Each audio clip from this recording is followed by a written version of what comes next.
The Ming Dynasty, which is another period in Chinese history, which is a cultural florescence, is going to rise to power after a long period of outside rule under the Mongols. When the Ming Dynasty does take power back for China, they're very concerned with reasserting Chinese traditions, Chinese art styles, and Chinese historical trends and beliefs and histories. So, in this period, we're going to move to the present day Beijing. We're going to build the Forbidden City there, and there's a video for you to take a look at that. It is going to be built on the ruins of a palace that had been constructed by one of the great Mongol rulers, Kublai Khan. So it becomes very symbolic.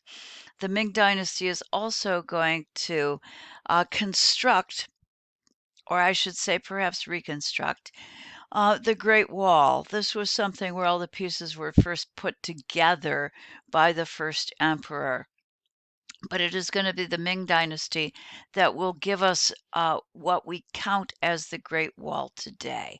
Why? Because they want to make sure that they keep the intruders outside. So they're obsessed with reinvigorating China in terms of its Chinese characteristics and excluding outside influence.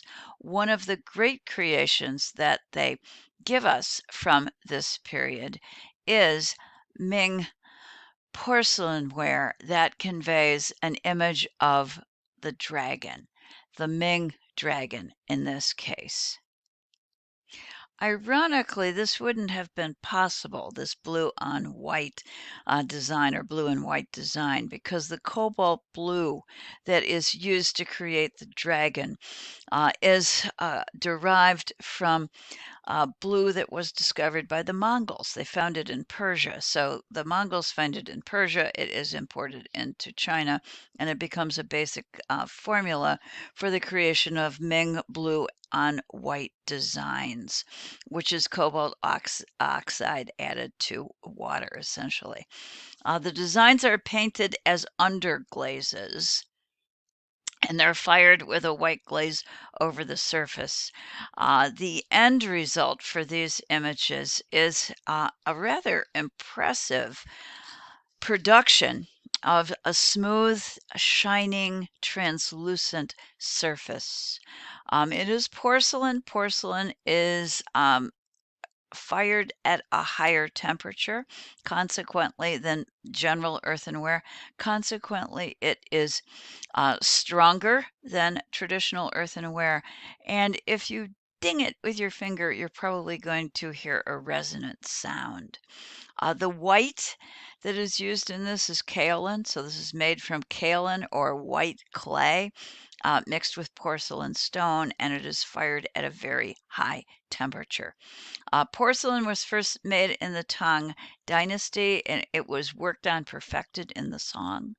But it is during the Ming that we get the pretty famous blue and white ware, which is going to be imported into Europe and is going to, I'm going to say, set a craze for blue and white in European cabinets and European collections. It's also going to be influential in Japan, and the Japanese are going to be interested, particularly from the 17th century onward. So it's going to spread out of China. The image that is on our vessels and the two bottom right you can find in Mr. O'Reilly. I have additional examples for us. One upper left I think is particularly impressive, and the one lower left is actually located in the Philly Museum of Art, and last I looked it was on display, so you could probably take a glance at it there. All of these do depict dragons, and I think we're all familiar with dragons as ancient mythic creatures, and they're pretty universal. You can find them around the world, but I think they have a very, very strong association with China in particular. Dragons there, we can trace back the images of dragons at least to the period of the Shang dynasty. In the East, in China and especially, dragons are associated with water and might have been the image of the dragon might have been suggested by the shapes of crocodiles in the Yangtze River. If you can imagine the kind of crocodilian head with its big eyes poking just above the water line. Because of their very strong association with water, in the East, dragons are benevolent creatures. They're associated with rain. Why does rain matter? It helps our crops to grow. So they're associated with abundance, with goodness, and they are considered to be helpful creatures. I think also because the dragon conveys great strength, it is associated with the powers of nature itself. In China, particularly in the Ming period, the dragon is also associated with the emperor and literally becomes a symbol for the emperor. The Ming Dynasty will open royal kilns where porcelain is going to be produced, particularly for use at court. So some of the things that we're looking at on the screen are probably royal imagery created specifically to reference the emperor himself, the emperor of the Ming Dynasty. So, what can we say about our dragons? Well, they're very crisp, they're very clear, they're hard edged. They seem to float and move around the vessels on which they are painted.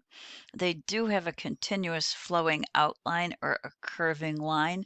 Often on one side it's smooth. If we go up here, we can see that. And the other side, there are a series of projections, claw-like projections that echo. If you take a look at the claw of our dragon here, that echo the clawed paw that our dragon has as he seems to move through the heavens.